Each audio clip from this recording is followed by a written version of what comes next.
27절에서 39절까지의 말씀을 우리 한 절씩 번갈아 읽겠습니다. 누가복음 5장 27절로 39절까지의 말씀입니다. 교독합니다. 그 후에 예수께서 나가사 레위라 하는 세리가 세관에 앉아있는 것을 보시고 나를 따르라 하시니 그가 모든 것을 버리고 일어나 따르니라. 레위가 예수를 위하여 자기 집에서 큰 잔치를 하니 세리와 다른 사람이 많이 함께 앉아 있는지라. 바리새인과 그들의 서기관들이 그 제자들을 비방하여 이르되 너희가 어찌하여 세리와 죄인과 함께 먹고 마시느냐. 예수께서 대답하여 이르시되 건강한 자에게는 의사가 쓸데없고 병든 자에게라야 쓸데있나니 내가 의인을 부르러 온 것이 아니요 죄인을 불러 회개시키러 왔노라. 그들이 예수께 말하되 요한의 제자는 자주 금식하며 기도하고 바리새인의 제자들도 또한 그리하되 당신의 제자들은 먹고 마시나이다. 예수께서 그들에게 이르시되 혼인집 손님들이 신랑과 함께 있을 때에 너희가 그 손님으로 금식하게 할 수 있느냐. 그러나 그날에 이르러 그들이 신랑을 빼앗기리니 그날에는 금식할 것이니라. 또 비유하여 이르시되 새 옷에서 한 조각을 찢어 낡은 옷에 붙이는 자가 없나니 만일 그렇게 하면 새 옷을 찢을 뿐이요 또 새 옷에서 찢은 조각이 낡은 것에 어울리지 아니하리라. 새 포도주를 낡은 가죽 부대에 넣는 자가 없나니 만일 그렇게 하면 새 포도주가 부대를 터뜨려 포도주가 쏟아지고 부대도 못 쓰게 되리라. 새 포도주는 새 부대에 넣어야 할 것이니라. 다 함께 묵은 포도주를 마시고 새 것을 원하는 자가 없나니 이는 묵은 것이 좋다 함이니라. 아멘. 누가복음 5장은 예수님께서 이제 제자들을 부르기 시작하시는 그러한 내용입니다. 앞서 시몬 베드로를 비롯한 안드레 또 야고보 요한을 제자로 삼으시는 것을 우리가 누가복음 5장 1절에서부터 11절까지의 말씀을 보면 우리가 알 수 있습니다. 어부였던 이 사람들이 전날 밤새 물고기 낚는 일에 완전히 실패하고 빈배로 이제 돌아왔죠. 그때 이제 목수 출신이신 예수님께서 말씀을 온 우리들에게 가르치신 다음 아침에 그 시간에는 물고기가 있지도 않을 그 깊은 곳으로 가서 다시 그물을 던지라 하셨을 때 베드로가 곁에서 주님 말씀을 듣고 있다가 은혜를 받았는지 반신반의하면서도 주님 말씀에 순종하죠. 근데 두 배에 가득 차서 끌어올리다가 도저히 안 돼서 야고보 요한을 부른 거죠. 그 두 배에 네 사람이 이 그물을 잡고 다 끌어올려서 두 배의 이 배 두 척이 가라앉기 일보 직전일 정도로 많은 물고기가 잡히게 되죠. 그 순간 갈릴리에서 평생 잔뼈가 굵은 이 베테랑 어부였던 이 베드로가 예수님이 그저 대언자 중에 한 분인가 생각했어요. 그래서 선생님, 랍비여 그렇게 처음에는 호칭을 했잖아요. 그런데 이분은 오실이라고 구약 성경에 계속 약속된 유대인들 모두가 기다리는 바로 그 메시아이시로구나. 이거를 직시하고 그 발 앞에 완전히 머리를 조아립니다. 주여 나를 떠나소서. 나는 죄인입니다. 주님의 임재와 능력과 영광 앞에 선다고 하는 것은 마치 그 강력한 서치라이트 불빛 앞에 내가 벌거벗은 채로 서 있는 것과도 같은 거죠. 주님의 그 환한 빛 앞에 내 모든 어두움이 적나라하게 그 순간 다 드러나는 겁니다. 베드로가 그런 체험을 한 거예요. 그래서 순간 자신의 그 더럽고 추한 죄인됨을 깊이 인식하면서 주 앞에 두려워 벌벌 떨고 있었던 거죠. 그런데 주님은 베드로에게 말씀하십니다. 무서워하지 말라. 이제 후로는 네가 사람을 취하게 될 것이다. 그래서 그 동생 안드레와 동업자 야고보와 요한도 모두 그 배와 그물과 모든 걸 다 내려놓고 예수님을 따라가죠. 오늘 본문에도 27절, 28절을 보시면 이 레위라고 하는 이 세무공무원을 주님이 찾아가 만나셨습니다. 그리고 그에게도 너는 나를 따라와라 하시니까 그도 역시 다 내려놓고 그 좋은 직장과 또 그 직업을 통해 얻을 수 있는 많은 재물과 이익을 다 포기하고 일어나 예수님을 따라간다. 이 예수님 당시에 이 유대 사회에서 이 세무공무원은 만인의 지탄을 받고 있었죠. 옛날이나 지금이나 이런 걸 보면 뭐 별로 다르지 않습니다. 우리도 세금을 직접세만 아니라 간접세도 내잖아요. 그죠? 우리가 물건 하나 사고 하면 거기에도 다 우리는 모르지만 세금이 붙어 있는 거지 않습니까? 유대 사회도 똑같았습니다. 직접세와 간접세를 다 거두고 있었어요. 그런데 로마 식민지가 아닙니까? 로마에서도 또 세금을 뜯어가는 겁니다. 예, 왜 예수님 탄생하실 때 저 그 나사렛에서 이 베들레헴 멀리까지 며칠을 이제 산딸이 다 된 이 산모가, 그렇죠? 이 임신부가 그 어려운 상황에서도 그 로마 제국의 추상 같은 명령을 엄격히 지켜서 호적을 가서 해야만 됐나? 이 로마에서 이 인구 조사를 철저히 해서 그 머리당 세금을 걷는 거예요. 예. 그래서 그 명령을 거부할 수가 없었던 거죠. 더군다나 이 로마의 세무 행정은 도급제였습니다. 세리들이 인두세를 걷어서 로마에서 정한 만큼의 그 액수, 그죠? 인구 조사가 나와 있으니까 그 통계에다가 그 사람당 얼마 해가지고 곱해서 액수를 딱 정해주면 그 책정된 액수가 딱 채워지면 그것만 로마에 딱 납부를 하면 더 이상은 로마에서 간섭을 안 하는 거예요. 그러니까 이 세리들이 이제 자기들 주머니로 들어올 거를 따로 챙기려고 정해진 세금에다가 더 얹어서 매기는 거죠. 그러니까 이 가난하고 힘없는 백성들이 삼중사중의 이 부담을 엄청나게 지면서 그야말로 갈취와 약탈을 당하고 있었던 거죠. 그러니 여리고의 그 세무 공무원 중에서도 가장 높은 지위에 있던 삭개오가 얼마나 돈이 많았겠습니까? 예, 그런 짓을 평생 했으니까요. 유대인이라면 누구나 이 세무서 직원들이라면 일을 박박 하는 거예요. 사람 취급도 하지 않고 바리새인들도 상종치 말아야 할 죄인의 그 블랙리스트에 제일 먼저 이 세리를 딱 올려놓고 있는 거죠. 하지만 정작 이 세리들은 비록 경제적으로는 삶이 안정적이었을지 모르나 사람들의 이 늘 따가운 시선과 손가락질을 받으면서 마음이 편했겠습니까? 자기들도. 예, 그러니까 삭개오도 너무 외롭고 인생이 너무 참 허무해서 예수님을 그래도 한번 좀 이렇게 만나 뵈려고 했던 거죠. 예, 도저히 안 될 것 같으니까 먼 발치에서나마 그 얼굴이라도 한번 배우려고 그 키도 작은 사람, 예, 낑낑대면서 나무 위에까지 기어 올라간 것 아니겠어요? 오늘 본문의 레위도 비슷한 영적 상황이었던 것입니다. 레위라고 하는 이 이름은요, 이스라엘 12지파 중에서도 대제사장, 제사장의 거룩한 직분을 감당했던 지파가 아닙니다. 그 뜻이 뭐죠? 하나님과 연합되었다, 이런 의미입니다. 그러니까 하나님과 하나가 되어서 살아야 되는 인생인 거예요. 그렇게 하나님과 깊이 연합하고 하나님과 동행해야 할 이 하나님의 사람이 지금 무슨 짓을 하고 있습니까? 예, 자기의 탐욕을 위해 가난한 서민들을 삥 뜯으면서 살고 있는 거죠. 예, 나중에 이제 삭개오 이야기도 나오겠습니다만 삭개오의 이름의 뜻이 뭐죠? 예, 정결한 자라는 뜻입니다. 세리들 이름이 왜 이렇게 다 거룩합니까? 예, 청결한 자. 예, 하고 있는 일은 뭐예요? 근데 가장 부정하고 정직하지 못한 일로 그 손과 마음을 더럽히고 있는 거죠.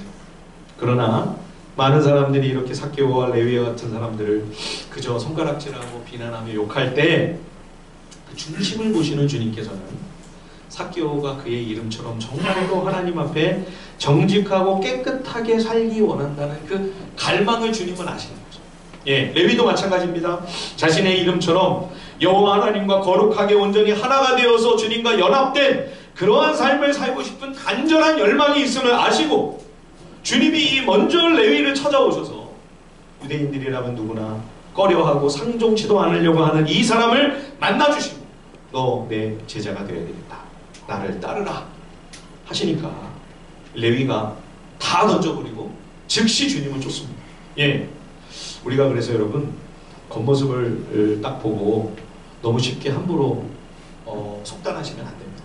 예, 아무리 지금 그가 어떤 모습이라 할지라도 그러나 그의 그 깊은 내면의 속마음, 저 밑바닥에 그의 진정한 의도만큼은 내가 이거는 아닌데, 내가 이런 삶을 사는 건 아닌데, 그런 일말의 양심과 새 삶을 살고 싶은 간절하고 거룩한 욕구가 얼마든지 있을 수가 있는 거죠. 주님은 그 마음을 아셨습니다. 그리고 이 레위에게 나를 따르라 하시니 이 레위는 마치 기다리고 있었다는 거예요. 예, 우리가 누가복음에서 계속 주님을 기다리고 있는 사람들을 지금 목격하지 않습니까?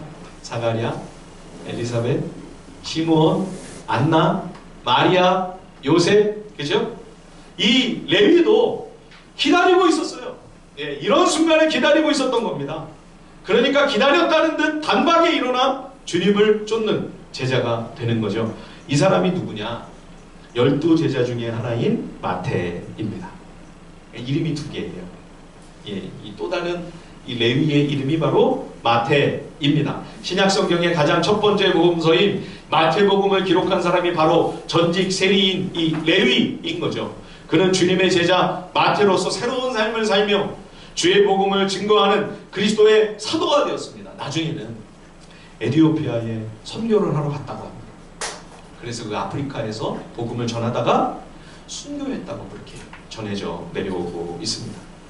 이처럼 예수님을 따른다는 것은 꼭 베드로나 레위처럼 내 하던 모든 직업 다 내팽개치고 주님을 풀타임으로 복음 증거하는 그러한 선교사가 되고 꼭 신학교를 가서 목사가 되어야만 하는 것은 절대로 아닙니다. 그분들은 그분들의 부르심이 그러했기에 순종한 것이고요.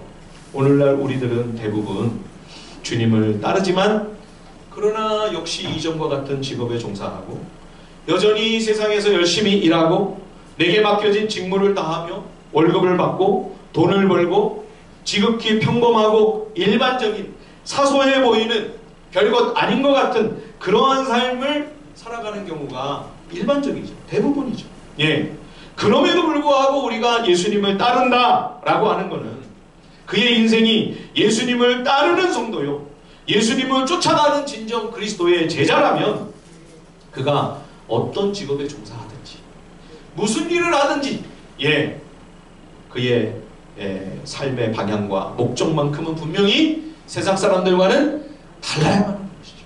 예, 단지 내 개인적인 욕망을 채우기 위해 돈을 벌고 이 땅에 속한 세상 욕심을 이루기 위한 그런 삶이 아니라 똑같은 삶을 할지라도 삶을 살아갈지라도 하나님을 기쁘시게 해드리고 이웃을 섬기기 위해 내 맡은 분야에서 성실하게 최선을 다하는 것. 예, 이것이 그리스도를 따르는 제자가 세상에서 감당해야 할 몫입니다. 그 과정을 통해 우리는 영혼을 건지고, 그죠? 네가 이후로는 사람을 취하리라 그러셨잖아요. 생명을 구하고 또 한 사람을 주님께로 인도하는 이 하나님의 거룩한 사역에 쓰임받는 것, 이것이 바로 주님을 따르는 우리 모든 그리스도의 제자들이 걸어가야 할 길인 것이죠. 자, 레위를 한번 보십시오. 여기 29절 보시면요. 누가복음 5장 29절 우리 다시 한번 읽어볼까요? 29절 말씀입니다. 시작. 레위가 예수를 위하여 자기 집에서 큰 잔치를 하니 세리와 다른 사람이 많이 함께 앉아 있는지라. 예, 이 레위 마태가 나를 구원해 주신, 심지어 지금 제자로 삼아 주신 이 주님의 크신 은혜에 너무 감격스러워서 주님을 위한 잔치를 엽니다. 이 잔치에 많은 사람을 초대하죠. 자기가 경험한 주님의 사랑과 내 인생 가운데 주께서 행하신 그 크고 놀라운 일들을 증언함으로써 예수님을 자랑하고 싶어서 예수님을 소개하려고 이 복음을 전하기 위해 연 잔치입니다. 우리말 성경에는 세리와 다른 사람들이 많이 앉아 있었다 그랬는데 원래는 세리 앞에 많은이라는 형용사가 붙어 있습니다. 그러니까 다른 이웃들도 많았지만 특히 무엇보다도 그가 전에 함께 일했던 동료들, 현직 세무 공무원인 수많은 세리들이 이 레위의 집에 와서 지금 그들도 예수님의 말씀을 듣게 되는 거죠. 돈을 많이 만질 수 있으니까 세리의 일은 하고는 있으나 양심이 너무 괴로운 거죠, 이 사람들. 예, 고민하는 사람들이 삭개오나 레위만이 아니었던 겁니다. 그걸 잘 아는 레위는 그들도 자기처럼 예수님의 복음을 듣고 그들의 인생도 예수님을 만나게 해주려고 잔치를 베풀고 예수님을 모시고 정말 뜻깊은 자리를 마련한 겁니다. 그야말로 천국 잔치 아닙니까? 예, 레위는 전에는 돈이 많았을지는 모르겠습니다. 그러나 마음은 지옥이었죠. 그러나 이제 사도로서 또 복음을 증거하는 장차 선교사로서 이전과는 반대로 가난한 삶을 살 수밖에 없는 상황이었을 것입니다. 그러나 그의 심령에는 천국을 누리는 거죠. 이 기쁘고 즐거운 천국잔치가 벌어지는 와중에 한쪽에서는 너무 마음이 불편하고 이 모습을 지켜보며 굉장히 괴로워하는, 고통스러워하는 사람들이 있었습니다. 서기관과 바리새인들이었습니다. 이들은 예수님의 제자들에게 주님을 비난합니다. 아니, 어떻게 이렇게 못된 죄인들과 이 부정한 세리들과 함께 먹고 마실 수가 있나? 큰 충격을 받았습니다. 왜냐하면 유대인들 중에서도 가장 엄격하게 종교적 계율을 지키며 살던 이 바리새인들, 이 세리처럼 부정을 행하면서 또 이 로마 사람, 이방인들을 접촉해야 되잖아요. 그렇죠? 세금 걷어서 로마 사람들한테 줘야 되니까. 그리고 그 돈을 만지는 일이니까 어떤 사람, 누가 어떤 부정한 사람이 그 만진 부정이 거기에 묻어가지고 이 세리들에게 덕지덕지 붙어 있을지 이 바리새인들로서는 생각만 해도 끔찍한 거예요. 그러니까 절대 만나서는 안 될 사람, 철저히 거리를 두고 결코 상종하지 않았던 거죠. 그런데 예수님은 지금 이런 사람들에게 가까이 다가가시는 거예요. 그들과 교제를 나누고 대화를 나눌 뿐만 아니라 심지어 그 집에 들어가요. 같이 밥을 먹어요. 완전히 이 바리새인들이 볼 때는 지금 예수님이 그냥 진창 속으로 같이 뛰어 들어가서 그 더러운 흙탕물을 그냥 온몸에 다 뒤집어 쓰고 있는 거나 다름없는 너무너무 부정한 일이라고 생각이 되는 거죠. 아니, 이분이 정말 메시아가 맞나? 정말 하나님이 보내신 거룩한 대언자라면 이런 일을 행할 리는 없지 않을까? 이런 생각을 하고 있는 겁니다. 그러나 예수님은 율법의 한계와 제한을 뛰어넘는 생명과 구원의 복음을 전해주시기 위해 오신 하나님의 아들입니다. 여러분, 율법에 의하면 예를 들어 한센병 환자다. 그러면 율법의 최소는 뭡니까? 격리하는 겁니다. 그냥. 다른 사람들에게도 그 감염된 질병이 전염이 되면 안 되니까, 번지면 안 되니까 격리해서 분리 조치하는 거, 이게 율법이 할 수 있는 모든 최선이었습니다. 그러나 앞서 누가복음 5장 12절에서 13절을 보시면 한 나병 환자가 온몸에 감염이 심한 상태였는데 예수님께 와서 그 발 앞에 엎드립니다. 그런데 예수님은 손을 내밀어 이 끔찍하고 참혹하기 짝이 없는 이 부정한 이 나병 환자, 이 한센병자의 몸을 만지시면서 그에게 접촉하시면서 내가 원하노니 깨끗함을 받아라. 그러니 즉시 그의 나병이 떠나가고 온전케 되었죠. 여러분, 율법 규정을 적용하면 예수님 손을 대시면 안 됩니다. 율법에 부정하다고 규정한 그런 환자인이 접촉을 하면 이 만진 사람도 부정하게 되는 거거든요. 그러니까 격리하는 이유가 위생적이고 또 의료적인 그런 조치이기도 합니다만 그 전에 근본적으로 이 율법의 부정이 번져나가는 것을 막기 위함인 것도 있는 거죠. 예. 그러나 예수님은 우리 죄인의 절망적인 그 부정의 한복판으로 아예 뛰어 들어오십니다. 그래서 그 주님의 거룩하고 정결한 손으로 이 부정한 죄인을 만져주심으로 이 부정한 죄인을 주님처럼 깨끗하게 만드시는 거죠. 부정한 사람의 그 불결하고 더러운 것이 예수님께 옮겨와서 예수님을 부정하게 만드는 것이 아니라 예수님의 그 거룩하고 온전하고 선하고 깨끗하고 정결한 그 모든 생명이 그에게로 옮겨가는 것입니다. 그래서 그를 정결하게 만들어 버리시는 거죠. 이것이 예수님의 구원이요, 율법의 한계와 율법의 모든 불가능한 제한을 뛰어넘는 온전한 복음을 우리에게 베푸시는 우리 주님의 은혜와 긍휼인 것입니다. 그래서 주님은 이 불평하는 자들에게, 비난하고 정죄하는 자들에게 주님이 이 땅에 오신 의의와 목적은 이렇게 다시 한번 설명해 주십니다. 자, 우리 31절 32절 누가복음 5장 31절과 32절을 우리 다시 한번 다 함께 한번 우리 한 목소리로 읽어보겠습니다. 시작. 예수께서 대답하여 이르시되 건강한 자에게는 의사가 쓸데없고 병든 자에게라야 쓸데있나니 내가 의인을 부르러 온 것이 아니요 죄인을 불러 회개시키러 왔노라. 아멘. 예, 내가 지금 건강해서 전혀 아픈 데 없이 멀쩡하다고 생각하는 사람에게 병원이나 의사는 필요치 않습니다. 그러나 지금 내가 너무 아파요, 너무 고통스러워요, 이 심각한 질병이 있구나, 이런 환자에게는 의사의 도움이 절실하죠. 여러분, 그렇다면 종교적인 규례를 잘 지키고 있던 이 바리새인들과 서기관들은 정말 영적으로 건강한 상태였을까요? 하나님 앞에 진정 의로운 사람들이었을까요? 전혀 그렇지 않았습니다. 예, 바리새인들은 유대 사회에서 가장 엄격한 종교적 계율을 지킨다고 자부하는 사람들이었죠. 그 많은 계율들은 사실은 자기네들이 만든 거예요. 예, 이를테면 안식일 율법을 보면 하나님은 하나님께 온전히 제사를 잘 드리기 위하여 이날 하루만큼은 생업에 종사하지 말고 일하지 말아라. 예, 거기까지예요. 예. 그런데 이 바리새인들은 이거를 연구를 하는 거죠. 그러면 어느 정도 움직여야 안식일을 지키는 거고 어느 만큼 일을 하고 활동을 하면 안식일법을 위반하는 건가. 그래서 하루 정도 자기네들이 갈 수 있는 거리를 딱 정해놓고 자기네들이 정한 거예요. 그래서 그 이상을 걷거나 활동을 하면 안식일 율법을 위반하는 거다. 예. 그래서 스스로 이 세부적인 규정을 만들고 자기네들끼리 열심히 지키는 겁니다. 11조도 수입의 11조나 생활비의 11조 드리는 정도로 만족을 못하는 거죠. 텃밭에서 농사를 지었어요. 채소가 많이 재배가 됐어요. 이걸 어떻게 하지? 이것도 11조를 드려야 되겠다. 거기까지 계산을 해가지고 철저하게 하는 거죠. 그런 식으로 엄격한 규칙들을 자신들이 계속 만들면서 그것을 따르는 삶을 열심히 살고 있었으니 누가 그렇게 하겠습니까? 바리새인들 말고. 그렇죠? 그러니까 자기네들이 가장 정결하고 가장 의로운 사람들이다. 그렇게 자부했던 것이죠. 예, 바리새라는 말이 이 구별한다는 뜻 아닙니까?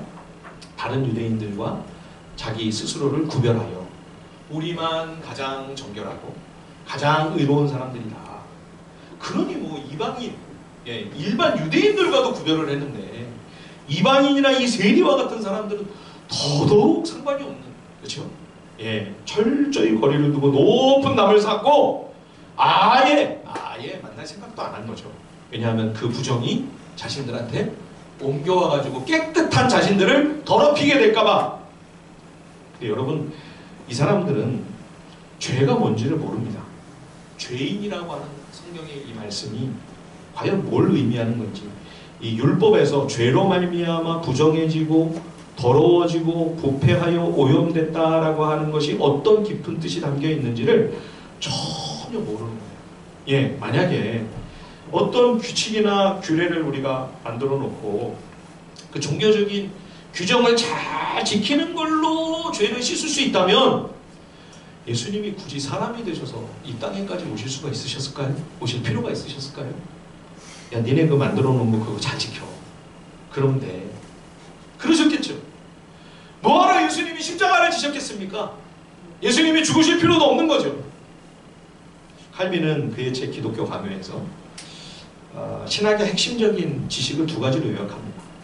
그것은 인간이 스스로를 아는 지식과 또 하나는 성경에 계시된 하나님을 아는 지식.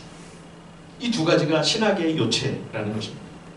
우리가 스스로를 알지 못하면, 내가 내 자신을 알지 못하면 하나님을 알아갈 수 없고, 또 성경에 계시된 이 말씀을 통하여 하나님을 부지런히 알아가야만 비로소 그 말씀을 통해 내가 누구인지를, 어떤 존재인지를 알 수가 있다고 그는 이야기하는 거죠. 여러분, 우리가 스스로를 안다는 것이 과연 무슨 의미입니까? 그거는 죄가 뭔지를 아는 것입니다. 죄인이 과연 어떠한 존재인가? 예, 그래야 우리가 자신을 비로소 알아가는 것이라고 말할 수 있겠죠. 죄가 뭔지 알아야 복음을 제대로 깨닫고 비로소 예수님을 더 깊이 만날 수가 있습니다. 죄가 뭔지를 모르면 오늘 이 바리새인 서기관과 같은 이 종교인들이잖아요. 이 종교는 생명이 없는 거예요.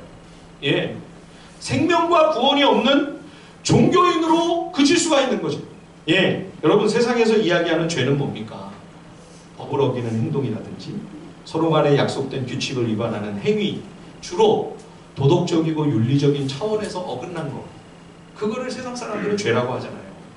여러분, 그거는 죄의 지극히 일부분에 불과합니다. 예, 성경이 말하는 가장 본질적이고 근본적인 죄는 뭡니까? 그건 하나님을 향한 대적입니다. 하나님을 향한 반역, 하나님의 뜻에 대한 거역과 불순종, 한마디로 하나님을 인정하지 않는 거예요. 하나님의 권위, 하나님의 뜻, 하나님의 의도하시는 방향에 대한 전혀 고려나 질문이나 의식이 없이 그냥 내가 그 자리에 떡 앉아 하나님 노릇하고 있는 거. 그게 성경이 말하는 죄입니다. 아무리 도덕적으로 윤리적으로 깨끗해도 하나님과의 관계에서 그렇게 하고 있으면 하나님 보시기에 부정한 상태인 거죠. 가장 부패하고 가장 더러운 상태인 거죠. 예, 여러분 우리가 제일 바라는 게 뭐예요? 내 하고 싶은 대로 하는 겁니다. 그죠? 내 마음대로 하는 거. 내가 싫으면 하지 않고 내가 좋으면 하고, 그죠? 그럴 수 있는 자유를 누리고 싶어서 우리가 그렇게 돈을 벌려고 하는 거 아니겠어요? 예? 근데 여러분, 그렇게 내가 모든 것을 다 결정하고 판단하고 선택하는 그런 것을 성경은 죄라고, 그것이 죄의 본질이라고 말씀하고 있는 거죠. 창세기에 보면 에덴 동산에서 선악과 열매를 먹지 못하게 하시죠. 아담과 하와에. 여러분, 선악과가 왜 선악과죠? 예, 그걸 먹으면, 그 열매를 먹으면 선과 악을 알게 된다. 그래서 먹지 말라고 그러는 거예요. 그러면 여러분, 아니 유일하게 하나님의 형상으로 지으신 하나님과 거의 방불하고 하나님께 버금가는 피조물인 인간조차 선과 악이 뭔지도 모르고 선악을 분별도 못하는 그런 바보로 에덴 동산에서 살게 하려고 하신 겁니까? 아니죠. 거기서 선과 악을 안다라고 하는 말이 뜻하는 말은 뭐냐면 선과 악을 판단하는 기준이 내가 된다는 말. 그걸 하나님이 하지 말라고 하신 거죠. 창조주 하나님이 선악의 기준입니다. 그걸 판단하고 심판하실 수 있는 분은 오직 하나님이 유일합니다. 창조주 하나님이, 하나님만이 그것을 할 수 있는 권위가 있으십니다. 그런데 그걸 하나님이 아니라 인간인 자기가 다 하겠다는 거죠. 그럼 이제 하나님 필요 없죠. 인간이 하나님의 자리에 앉아 하나님 제껴버리고 사람이 하나님 되는 거예요. 그게 바로 죄입니다. 그러한 교만이 하나님께서 보실 때 가장 더럽고 가장 부정하고 제일 심각한 죄악입니다. 겉으로 드러나는 무슨 도덕 윤리를 범하고 범법을 하고, 여러분 죄가 성경이 말씀하고 있는 죄가 그 정도 수준, 그 정도 차원이 아니에요. 예, 눈에 보이지 않는 더 깊은 동기입니다. 더 깊은 의도에 바로 그 죄가 숨어 있습니다. 때로는 내 속에 있는 그것을 나조차 간파하지 못하는 악한 성향, 하나님 없이 내 마음대로 하려고 하는 거, 하나님의 뜻인 줄도 알면서도 내가 하고 싶은 대로 가려고 하는 그 지속적인 경향성, 예, 내 생각을 고집하는 그 일관된 방향성, 여러분 그것이 죄의 본질이에요. 그런 죄를 잔뜩 품고 있는데 겉으로 아무리 종교의식을 행하고 종교 규칙 규정 지키고 제 아무리 열심을 다해봐야 그걸로 죄를 씻을 수 있을까요? 남보다 내가 더 이렇게 종교 생활을 열심히 하니까 더 깨끗하다는 오만의 죄를 하나 더 추가할다는 거죠. 내 부정함을 전혀 눈치채지 못하는 영적인 무지의 죄도 추가합니다. 예, 여러분 무지도 죄입니다. 모른다고 죄를 면할 수 있습니까? 생각하지 않는 거. 말씀을 우리가 날마다 살피면서 내 삶과 이 말씀을 연결해가며 어떻게 하면 이 말씀대로 실천하면서 살 수 있을까를 깊이 생각하고 고민하고 고뇌하지 않는 그 영적 게으름이 죄입니다.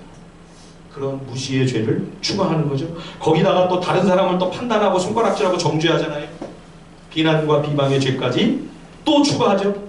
예, 여러분 우리가 복음을 깊이 만나고 주님과의 더 깊은 사귐을 나누기 위해서는 내 악한 모습을 볼 수 있는 영적인 눈이 열려야 돼요. 말씀 앞에서 그 말씀의 빛으로 내 어둠이 드러나는 이 은혜를 받으셔야 돼요. 이게 은혜 받는 거예요. 아, 내 마음이 편안해지고 평안해지고 참 오늘 기분 좋다. 그게 은혜 받는 게 아니에요. 내 죄악된 부패성의 이 실상을 말씀 앞에서 깊이 깨닫는 거, 여러분 이게 하나님의 은혜예요. 이게 은혜를 주시는 거예요. 이것이 은혜 받는 거예요. 예, 예수님은 남의 눈에 티를 보기 전에 먼저 내 눈에 들보를 봐야 된다고 산상수훈에서 강조하셨죠. 다윗이 그래서 시편에 보면 자기 들보를 발견했습니다. 드디어. 그래서 이렇게 하나님 앞에 절규하죠. 시편 51편 7절에 보면 우슬초로 나를 정결하게 하소서 내가 정하리이다. 나의 죄를 씻어주소서 내가 눈보다 희리이다. 다윗이 얼마나 하나님을 사랑하고 하나님 말씀을 얼마나 부지런히 읽고 순종하려고 애썼던 사람입니까? 그러나 그가 어느 순간 실족하고 넘어지면서 많은 징계와 시련과 환난을 경험하며 비로소 자신의 악함과 부정함을 보게 됩니다. 아마 전에는 자기가 굉장히 신앙 좋은 줄 알았을 거예요. 굉장히 경건하고 나만큼 말씀을 많이 하는 그런 지도자가 있을까? 교만했을지 몰라요. 그런데 순간 얼마나 내가 못되고 추악한 죄인인지를 절절히 느끼게 되는 거죠. 예, 구약성경에서 우술초는 한센병 환자, 이 악성 피부병 환자에게 사용했던 약초입니다. 다윗이 하나님 앞에 우술초로 나를 정결하게 해주십시오. 이게 무슨 얘기입니까? 내가 지금 그 한센병 환자의 그 끔찍하고 무서운 겉모습보다도 더 흉측한 그런 죄인이라는 고백입니다. 예. 지금이야 혹시 나환자분들이 계셔도 다 음성이죠. 이제는 약으로 다 치료가 되니까 절대 전염 안 됩니다. 예. 그런데 그 질병이 남긴 흔적만으로도 외모가 그냥 다 일그러지고 피부, 손가락 마디마디 다 망가뜨려 나지 않습니까? 예. 그러니까 고대의 이 양성 나환자의 경우 그 외모가 얼마나 더 참혹했을까요? 예. 다윗이 내 모습이 지금 그렇다는 거예요. 하나님 앞에서. 그보다도 더 끔찍한 절망적인 죄인입니다 라고 하는 죄인됨의 존재를 드디어 직시하는 것이죠. 지금 바리새인과 서기관들은 건강한 사람들이 아니었습니다. 자기네들이 영적으로 아주 멀쩡하고 굉장히 의롭다고 생각했지만 아주 심각한 착각이며 오해였죠. 착각 속에 빠져있는 죄인들이었습니다. 예, 의인이 아니라 하나님 앞에서 얼마나 무서운 진노와 심판으로 영원히 멸망할 수밖에 없는 부패한 전적으로 타락한 죄인인지조차 전혀 알지 못하는 영적으로 심히 무지몽매한 죄인들이었던 거죠. 그러나 지금 이 레위의 잔치에 모여든 이 죄인들과 세리들은 어떠했습니까? 물론 예수님이 누군지 한번 보려고 누구길래 레위가 이 좋은 직장까지 때려치고 나갔다는 거야? 궁금해서 구경하러 온 사람도 있었겠죠. 그러나 그 중에는 분명 내가 가야 할 길이 이게 아닌데 내가 이렇게 살아도 될까? 고뇌하고 고심하던 죄인들이 있었던 겁니다. 말씀 앞에서 이런 깊은 고민이 있다면 여러분 그 죄인은 희망이 있습니다. 영적인 의사이신 예수님께서 영혼의 질병을 안고 아파하며 하나님의 은혜를 기다리는 그 영혼의 병자를 주님은 반드시 만나 주실 것이기 때문이죠. 그러나 나는 지금 종교의식을 열심히 행하고 있어. 종교적인 규례, 규정, 규칙 잘 지키고 하나님 앞에서 의로와 영적으로 건강에 전혀 아무 문제가 없어 라고 그렇게 착각하고 있다면 그가 아무리 종교적인 삶을 열심히 살고 있을지라도 그는 예수님과 아무 상관이 없습니다. 여러분 보십시오. 이 바리새인들은 율법을 잘 아는, 율법에 열심히 있는 유대사회에서 가장 정말 최고가는 종교인들이었어요. 예. 그런데 이들이 하나님을 몰라요. 하나님과 아무 상관이 없어요. 여러분 나중에 예수님을 누가 죽입니까? 로마가 죽였습니까? 빌라도가 죽였습니까? 아니요. 바리새인들이 죽이잖아요. 예. 여러분 오늘날에도 이와 같은 일이 얼마든지 벌어질 수 있습니다. 지난 금요일 저녁에 말씀드렸죠. 교회 안에서 주님이 행하신 놀라운 기적과 이적들을 많이 경험할 수 있지만 정작 예수님은 만나지 못할 수 있다. 예, 이런 참담한 일이 교회 안에서 얼마든지 가능하다. 사랑하는 성도 여러분, 기독교는 생명과 구원입니다. 기독교는 종교가 아니에요. 예, 오늘날 한국교회 많은 사람들이 기독교를 종교라고 생각해요. 종교 생활을 하고 있어요. 나를 좀 더 그럴듯하게 치장하기 위해 이 기독교라고 하는 그럴듯한 종교를 액세서리처럼 하고 다니면서 겉으로 종교 행사, 종교 의식, 그냥 종교적 예식에 참여하는 걸로 만족하는 거죠. 여러분 그렇다면 교회 아무리 열심히 오래 다녀도요 그냥 교인일 뿐입니다. 주님을 만난 성도, 진정한 그리스도인, 참된 주님의 제자는 아닐 수도 있어요. 예. 그렇다면 여러분 생명과 구원에 이르는 참된 복음 그리고 생명 없는 종교의 차이점은 뭘까요? 그 분기점은 어디서 갈라지게 될까요? 중요한 두 가지가 있습니다. 여러분 명심하시길 바랍니다. 첫 번째는요, 죄의 문제에 대한 거예요. 예, 생명을 누리는 참된 복음 안에서 우리가 구원에 이르는 진정한 신앙생활을 하고 있다면, 여러분 그런 분은 말씀 앞에서 다른 사람의 티가 아니라 내 들보 붙잡고 씨름하기에 여념이 없습니다. 아니, 남 흉보고 비난하고 뭐 정죄하고 판단하고 그럴 틈이 어디 있습니까 지금? 아니, 내 들보가 지금 산 같은데, 예? 내가 죽게 생겼는데요. 사도 바울이 뭐라고 고백합니까? 죄인 중에서도 내가 괴수입니다. 여러분, 주님 앞에서 이런 애통함이 있습니까? 나의 죄인된 그 죄인이라고 하는 존재의 그 실상으로 인한 아픔과 고통이, 애통의 눈물이 있습니까? 그러면 그분은 생명을 누리는 복음 안에서 건강한 신앙생활을 제대로 하고 있는 것입니다. 또 하나 있습니다. 예, 이게 좀 중요한 대목인데요. 생명과 구원의 복음을 누리는 참 신앙인이라면 그의 관심사가 어디 있을까요? 여러분, 그것은 다른 영혼들 역시 나와 같은 예수님의 생명과 구원을 누리는 일입니다. 예, 생명의 구원, 영적 생명이 다시 살아나는 것보다 이 땅에서 더 큰 기쁨과 즐거움과 감격이 어디 있습니까? 아그리빠 왕 앞에서 재판받는 피고였던 사도 바울은 재판정에서 쇠사슬에 이렇게 묶여가지고 피고 속에서 이렇게 고백을 합니다. 사도행전 26장 29절에 보면 바울이 이르되 말이 적으나 많으나 당신뿐 아니라 오늘 내 말을 듣는 모든 사람도 다 이렇게 결박된 것 외에는 나와 같이 되기를 하나님께 원하나이다. 나와 같이 되기를 원합니다. 이렇게 결박된 것 빼고서는 내가 누리는 이 기쁨, 이 즐거움, 이 환희, 이 생명과 구원을 여러분들도 다 만끽했으면 좋겠습니다. 여러분, 이 마음이 있습니까? 이 안타까움과 간절함이 있습니까? 우리에게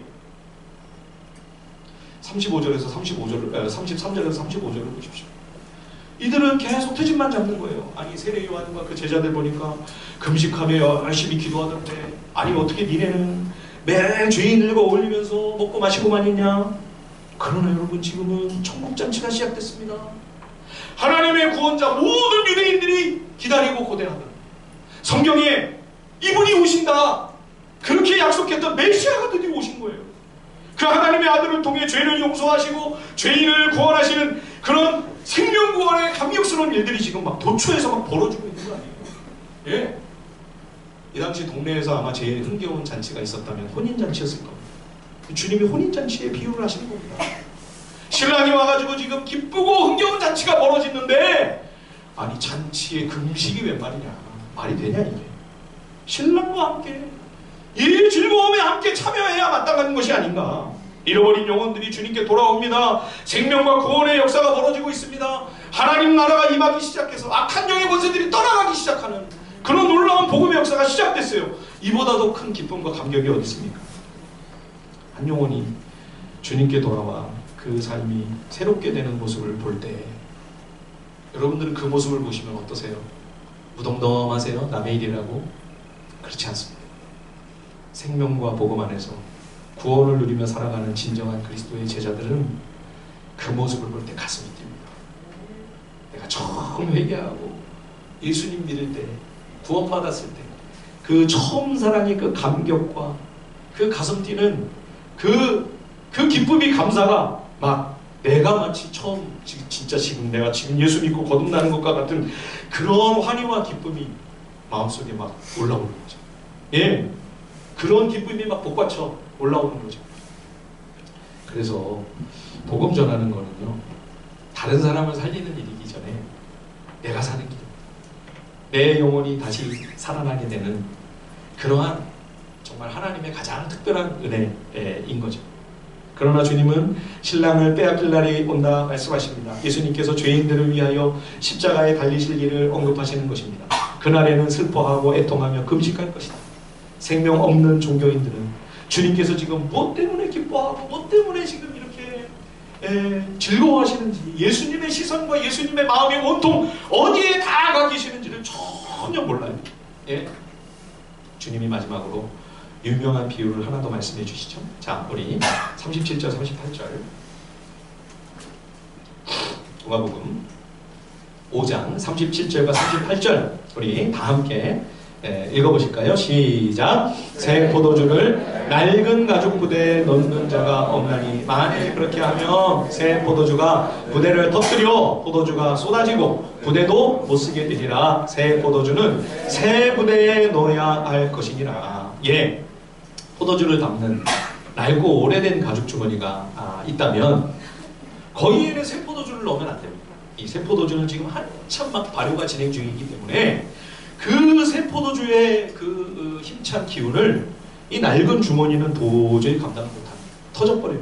예, 포도주도 버리고 주머니도 못 쓰게 됩니다. 새 포도주는 새로운 가죽 주머니에 넣어야만 합니다. 지금 하나님의 아들 그리스도께서 이 땅에 오심으로 새 포도주와 같은 마치 생명력 넘치는 하나님의 구원 사역이 본격적으로 개시가 되었습니다. 그런데 낡은 종교 생활의 틀에 갖다가 예수님의 복음을 끼워 맞추려고 하니 안 맞죠. 예. 새 포도주의 생명력 넘치는 은혜를 맛보기 원한다면 생각의 틀을 바꿔야 합니다. 생명 없는 낡은 종교적 관습과 고정관념, 종교에 되어있던 선입견과 편견들을 내려놓고 하나님 나라의 이 새 생명과 은총을 가져오시는 그리스도의 은혜를 가슴을 활짝 열고 환대하며 맞이해야만 하는 것이죠. 네, 여러분, 언제나 그렇듯 변화가 쉬운 일이 아닙니다. 예, 이 당시 유대인들도요, 하나님의 아들이 직접 오셨는데 직접 그 오금을 들려주시며 복음을 선포하시고 얼마나 많은 증거들이 나타납니까? 귀신들이 떠나가고 질병이 치유함을 받고 죽은 자가 일어나고. 예, 그런데도 여전히 자신들의 종교적 관성을 답습하며 이 새 생명의 복음의 맛을 보지 못하고 천국 잔치의 예의 감격을 전혀 동참하지 못하고 누리지 못하고 그런 이들이 얼마나 많았는지 모릅니다. 오늘 본문의 상황만 봐도 그렇잖아요. 여러분, 지금 하나님의 아들이 나타나셔서 예, 선지자들이 그렇게 목놓아 외쳤던 구원자 메시아가 바로 앞에 등장하셔서 지금 권능으로 천국 복음을 증거하시며 복음의 능력과 영광을 눈앞에서 수도 없이 보여주고 계시는데도 이 잔치에 들어와서 이 즐거움, 이 기쁨을 동참하기는커녕 손가락질만 계속하고 비난하고 정죄하고 판단만 하고 있는. 자, 우리 마지막 39절 우리 다같이 한번 큰 목소리로 우리 마지막으로 한번 읽어보겠습니다. 누가복음 5장 39절입니다. 다같이 시작! 묵은 포도주를 마시고 새 것을 원하는 자가 없나니 이는 묵은 것이 좋다 함이니라. 예, 예. 아멘은 하셨는데 이게 맞는 말이라는 얘기는 아니에요. 이거는 경고의 메시지입니다. 주님의 사람들이 다 오래된 옛날 포도주를 마시면서 그렇지, 역시 옛날 게 좋아. 옛날이요. 포도주도 여러분 오래된 것일수록 비싸다잖아요. 1950년산. 그러면서 이게 부르는 게 값이다. 그러면서들 살고 있는 거죠. 예. 예수님은 생명 없는 무미건조한 종교 생활을 끝장내시려고 참 하나님의 생명과 은혜의 복음을 주시기 위해 이 땅에 오셨습니다. 그럼에도 많은 유대인들 그 종교 생활의 고집스러운 관성에 매여 그 종교의 안주에 버리고 마는 애석한 일들을 우리들이 복음서에서 계속 목격하게 되는 거죠. 바라기는 우리 하늘비전 성도들은 무채색의 종교인이 아니라 새 포도주와 같은 이 생명과 은혜가 넘치는 믿음의 길을 걸어가시면서 오늘 이 변화된 이 마태, 이 레위가 주변의 많은 사람들에게 선한 영향을 미치면서 구원과 복음의 통로가 되는 삶을 산 것 같은 그런 기쁨과 감격과 환희에 가득한 인생길을 걸어가시길 우리 주님의 이름으로 축원드립니다. 우리 시간에 함께 찬양하고요.